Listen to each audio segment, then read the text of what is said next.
પપ્પા બીમાર પડે, મમ્મી બીમાર પડે, ભાઈ બીમાર પડે, પતિ બીમાર પડે, દીકરો બીમાર પડે, તોય તમારો ભરોસો તોડવા દેતા આ વાતનો વિશ્વાસ રાખજો. આવી બીમારી આવી જાય, તકલીફ આવી જાય, ગમે તેનું મૃત્યુ થઈ જાય કદાચ, તોય તમારી માં પર શંકા ના કરતા તમારી માં જાગતી જ્યોત સજ અને સજ.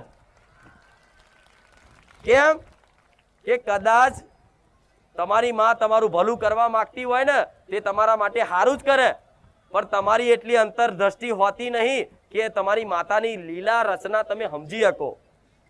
એટલી બુદ્ધિ છે તમને, એટલું જ્ઞાન છે કે માતાની રચના તમે સમજી શકો.